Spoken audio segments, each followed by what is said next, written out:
Welcome to 3 Beers and a Topic, show where we have 3 beers and we talk about a topic.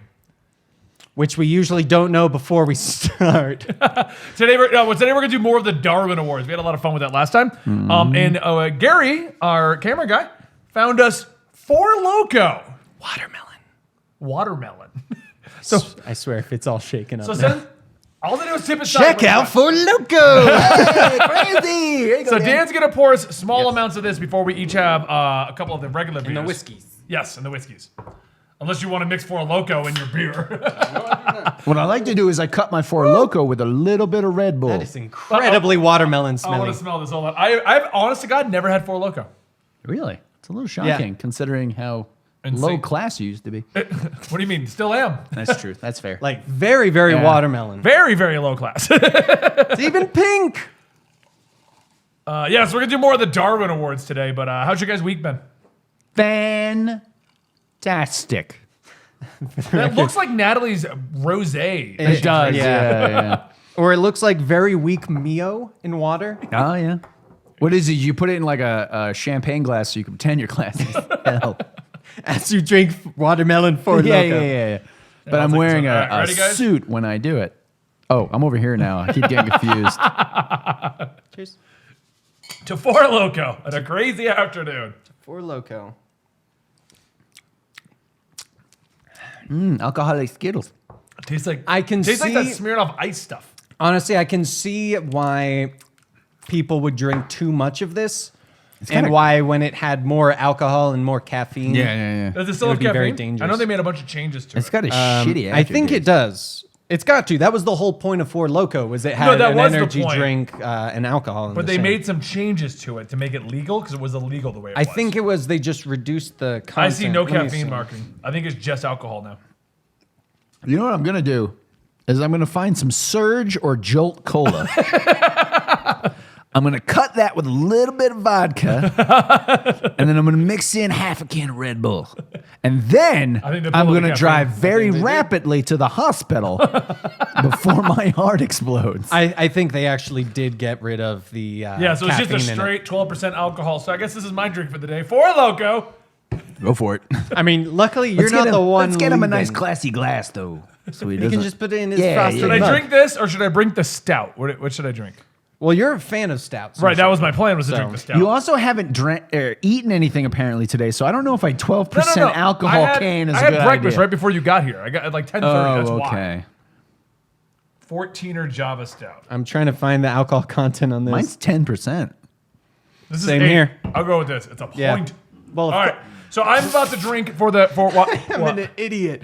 He goes, it's 10%. Same here. It's the same can, Dan.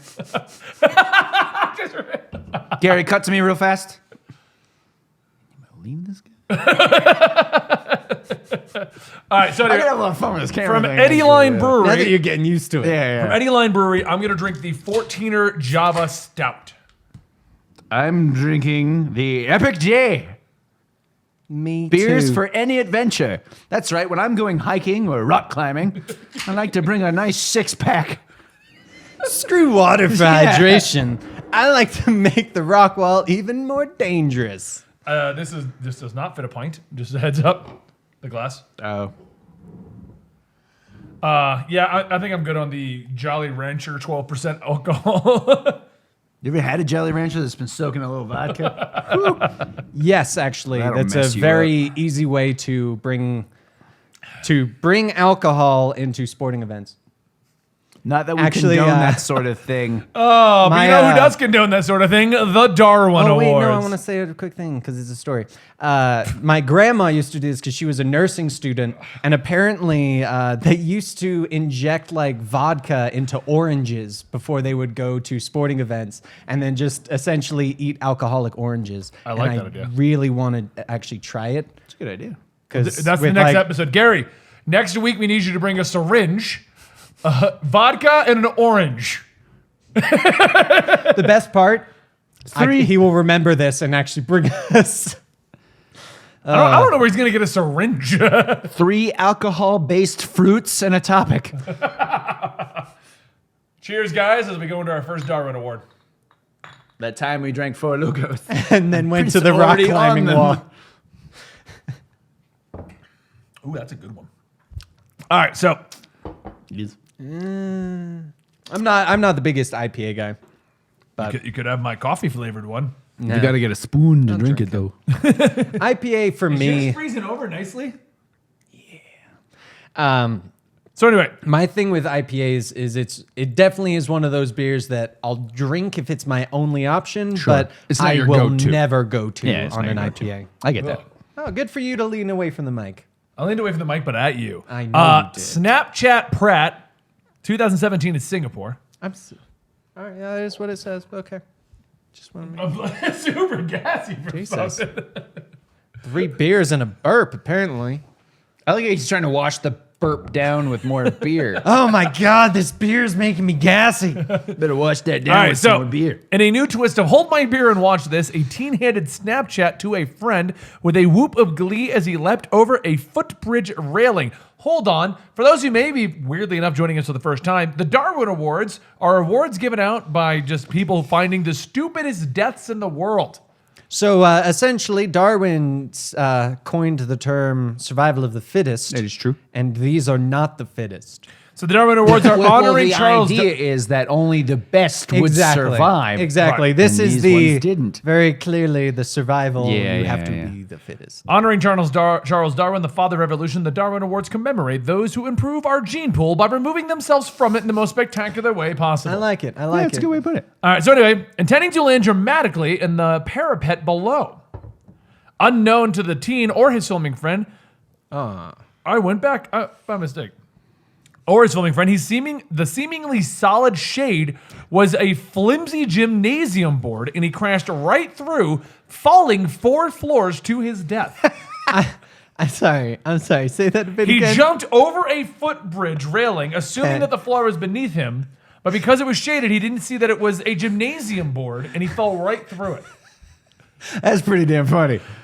The Snapchat, it went to Snapchat. Because you know his buddy was like, Send. film. Well, the Snapchat phenomenon is Reddit. extended to the e-friend of paying inadequate attention to one's physical surroundings, and the act earns a Darwin Award indeed. We're saddened by the death of this youth and personable student, but our sadness would do a disservice to the deceased if it caused us to hush up his fatal prank. The state coroner agrees, stating that Mr. Chow's sad demise should serve as a cautionary tale for individuals who are disposed to off-route in public spaces. I like how they're basically like, we're sad, but not sad enough not to laugh. All right, Andy. I'm expecting one of these to relate to that planking fad of someone that planked and then fell. Oh, yeah. I'm expecting that to be on this list. What do you got for me, Andrew? Let's see. Which one did you do? The Snapchat? Yeah, I did Snapchat. Right.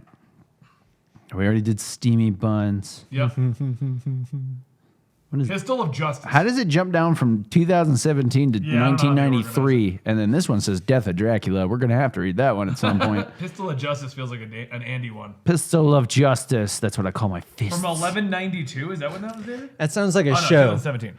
Pistols of Justice. It's a cop show from the 90s. This is April 2017 in Argentina.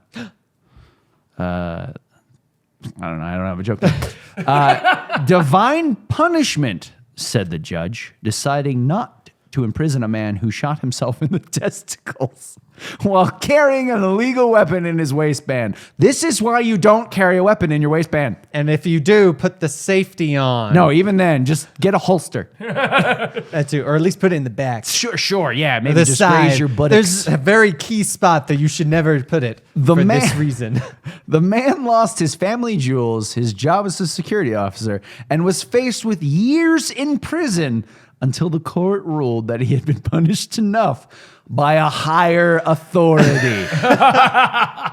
Instant karma. It actually says that. Reported widely in 2 major newspapers, Clarin and La Nación, tact requires us to withhold the name of this living Darwin Award winner. Jobs are scarce in the man's town within Buenos Aires, and the unregistered 45 caliber Colt pistol has been given to him as part of his security job, creating a tragedy within a tragedy. The best part is that means he was a security officer who had the gun holstered in his pants. The shooting occurred about 2 years ago. The final court decision occurred in April of 2017. Although this was reported on April 1st, my contact, blah, blah, blah, blah, blah, it doesn't matter. Anyway. He's living though? Well, yeah, he just lost his. You can live without your testicles. You I mean, won't what live kind of a well. life But I is thought that? this was the grandest death. I guess he's not going to procreate anymore. Yeah, man. No, it's I mean, just his Darwin family. Award. Yeah, his it's- family is ended. The It's family removing line. the gene pool. Yeah. So this would remove the gene Unless pool. he has brothers, and then Let's kill them hopefully too. they are smarter. Daniel, Let's give him a gun and see where they put it. Yeah, you know what I'm saying. what do you got for us? Did we do golf cart and a garden hose? No, but I love the sound of it. Oh. Isn't that a sexual position?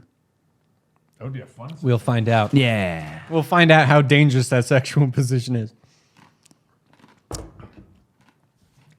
All right. Would you like more pretzels? September 5th, 2017 in California. Fun-loving Cody Horn's last act, Good I name. love his name for Yeah. what it is. Yep. Last act was to pilot a golf cart towed by a garden hose behind a vehicle on State Highway 4 east of Angels Camp. So as I understand this, they have a vehicle. Mm-hmm. They use a garden hose. Yes. To hook it to the golf cart. Correct. And now he put it neutral as just steering? Yes. Okay, cool. That does seem to be what it is. All right. The golf cart swerved across the double yellow line and directly into the path of a Ford truck, causing a head-on collision that instantly killed the 28-year-old. Beloved and hardworking Mr. Horn left many friends behind when he drove himself out of this life. No reason for the garden hose golf cart adventure has been determined. Probably it was intended to be a harmless prank. Mr. Horn was loved by many, and we bring his premature death to the attention of our readers as a cautionary tale of a silly prank gone too far. Be safe, folks. Do not cross that line, the double yellow line, when planning your own out-of-the-box adventures. Okay. Now, story time. So, 2012. Gary, cut to me. 2012, January. I'm stationed in Fort Lewis, and there's a huge blizzard. Shuts down the post for a week. So we, being bored and living in the barracks, decide to bungee cord a big plastic, I don't even know what, I think it was the top to a cardboard box or something like that. We bungee cord it to the back of my buddy's truck, and we go sledding around posts because it was hilarious. Now, the post was shut down, though, so there was no cars on the street, so it's not like we had to worry about oncoming traffic. And eventually, the MPs caught up to us and was like, this is cool, but you guys got to stop. So that was a lot of fun. And then they walked away and then looked back and the MPs are on the sled. Behind the MP car. All right. Even funny. I've got Antlers Ahoy. 1985 Montana. Two locals decided to increase their income by illegally transporting shed elk antlers out of Yellowstone Park. The antlers sell for about $7 a pound, and a big set can weigh 30 pounds, making their theft a lucrative venture. The two men, dollar signs in their eyes, thought long and hard about the a best way cartoon. to get the largest haul of antlers out of the park without being observed. Cars were too risky because there was a ranger checkpoint on the road. Backpacks couldn't carry enough to make it worth their while, so they decided to use a boat. Well, Obviously. not exactly a boat, a rubber raft. I already know where this is going. The two entrepreneurs decided to take the raft on a nighttime voyage of the Gardenier River, which runs out of Yellowstone and through the town of Gardenier, to minimize their chance of being spotted. After loading up the raft to the bursting point with pointy antlers, the men pushed off and began their journey. It was late springtime, so the river, hazardous in all seasons, now had twice the normal flow of water, and they didn't get far before they hit some treacherous rapids and the bouncing antlers punctured the raft. Deprived of transportation, the men had to fend for themselves against the current. One of the antler thieves swam to shore, hiked the road, and hitched a ride to town. The other was not so lucky. A week later, he floated up onto a beach used by local sunbathers. Nudists. I know There's a because nudist I'm beach. the one who found him, and I was also in the car when my cousin gave his buddy a ride to town the week before. What an odd way to end that story. Yeah. Peculiar. What did you do? It was in the forum. Readers shed light on the antlers. Oh. It's actually an entire discussion of how to properly take I'm doing antlers. Kung Fu Lion. So we're clear on that right Kung now. Fu lion. Have you ever seen a lion and went, I could take that lion? Are you singing Everybody's Kung Fu Fighting Well? Yeah. Well, yeah. Yeah. This is It would have been better, though, if it was a tiger. Wait, no. Kung Fu Tiger? Did I do the wrong thing? Kung I don't Fu know. Panda. That might have been what I was thinking. Jackie He Chan. was thinking of Kung Fu Panda. I mean, I guess there was a lion. No, that was cheating. You know what? Keep going. Okay, here we go. This is 1989 in Australia. A rather impressionable student of Kung Fu listened with rapt attention when his instructor dramatically informed the class, now that you have reached this level in your training, you can kill wild animals with your bare hands. If we haven't all thought that at some point, you need to drink more alcohol. The martial arts trainee took the statement as gospel. Thank you, Gary. and headed to the Melbourne Zoo to test his mettle with the wildest animal of all, the lion. At the I would zoo? have gone with man. So this isn't but even like whatever. you went to the woods and decided, No, I'm going to I mean, fight if you're this. going to fight a lion, you don't want to have to look for one. Plus, they're And not they got usually in tons of woods. them. That's They're true. usually in rain or I don't know. The Savannah? Savannah? Savannahs. Yeah, like How much alcohol's in your beer? Cut back to me, Gary. In the dead of night. He slipped into the zoo, leapt into the lion enclosure, I assume in full ninja garb. Obviously. garb. What? All right, let's not be. It was in their splitting karate hairs. gi, and they had their black belt. And engaged a suitable king of the jungle in combat. Oh, I guess jungle, not. It depends on where you go. He Well, would not this probably one. have lost a one-on-one fight, but he never got to try.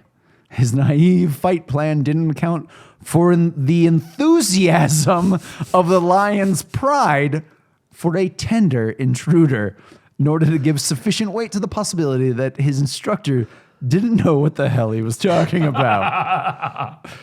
Zoo employees found his remains, 2 arms and a hand. So only one hand. That implies that you just had like a right around here area. The following morning, with shreds of red fur grasped tightly in his fingers. So he went down swinging. That's what matters. Zoo, and then it's just a bunch of things about, can anyone confirm this? It's nearly confirmed, but I'm not entirely convinced. I am convinced. First of all, it was Australia. That makes perfect sense. Corvus, I hope you're watching. Second of all, I have thought at least 7 times, 8 times within my life that I could take a lion. I thought the same too, but I was picturing more of a lion like Scar from the from Like a Lion weaker, King. older lion. Yeah, a little the guy is emaciated. Yeah, I'm with it. Skinny enough that you could probably blow at it, and then it would just go, Dan's going to read our final Darwin Award. Samurai Astronomer, I would watch that movie. April 30th, The reason it stars 1987. Matt Damon. It actually sounds like an anime. It does. Sanama. I'm just gonna keep. Yeah, going. how much is in these? Mine's 10. Remember? Damn it. Yeah, you guys have It's the 10%, same and you drank the can. Four Loko. Oh, Dan didn't actually sip all of his Four Loko. Joke. Just keep going. Samurai astronomer. The Kitt Peak National Observatory, located in the desert near Tucson, is home to 24 telescopes, including the 4-meter Mile telescope, once the largest in the United States. It is also the site of the only modern Darwin Award involving an astronomer. Okay, apparently that's a thing. Astronomy is normally a sedate profession, mainly conducted from a computer console. But Mark, 36, took head-in-the-clouds astronomy to a new level. One evening, Mark was operating the Mile telescope, and from inside the dome, an astronomer cannot see enough sky to tell if there are cirrus clouds that will interfere with viewing. So he periodically pokes his head out of a hatch below the dome to see if the sky is still clear. Yeah, it's still there. The Mile Observatory dome has an access ladder attached to the side. The ladder rotates with the dome and is a potential hazard to things in its path. Anticipating operator error, the builders designed the dome motor to automatically switch off if the ladder approaches the open hatch. Observers are not supposed to open the hatch while the dome is rotating, but Mark didn't observe that key rule. I like the air quotes. Yeah, I like the air quotes. Thank you. He opened the hatch and peered out at the sky. The momentum of the heavy dome keeps it turning for a few seconds, and after the motor is switched off. Long enough for the ladder to impact the outward opening hatch, slamming the hatch shut, crushing the unfortunate astronomer's aspirations. Mark continued to publish papers for several years after his death. So he's like Tupac. And asteroid 3277 is named in his honor. Where is the samurai in yeah, this? I was going to say, did I miss something? Yeah. Like he brought a sword to work every day. I was expecting something like that. Yeah, where he's yeah, like, yeah. you know what? Fell I on need. his sword. Yeah, I was expecting him to like see something outside and go out with his sword. Yeah, with his katana, as we all do. Well, that is another episode of 3 Beers and a Topic. We had 3 beers. We talked about a topic. The title really says everything about this show. Technically, we had 2 beers and a 4 Loko. Now, 4 Loco's a beer, is it? There were 3 beers on the table. I see. No, it's a malt beverage with artificial There were flavor. 3 alcoholic beverages. 3 alcoholic beverages and a topic. There we go. I'm a stickler for semantics, so. I like how apparently 4 Loko is from 4 Brewing. That's the name of their company. Where'd you think they got the 4 from? Did you thought it was like 4 different types of malt liquor in it? I have no idea. I don't know where. Did anyone really question 4 Malt Loko? liquor, malt liquor, malt liquor. Jolly Venture. And then they went Red Bull, Red Bull, Red Bull. And I'm Red still Bull. curious how Gary found 4 Loko. I don't know. I assume at the store. And on that note, guys, don't forget to subscribe to the channel. Thank you for your support over here on Twitch and Patreon, where the show primarily lives. And we will see you guys next time right here at 3 Beers and a Topic. Cheers to the show, guys. Cheers. Chug, Dan. Chug all of it. Yeah.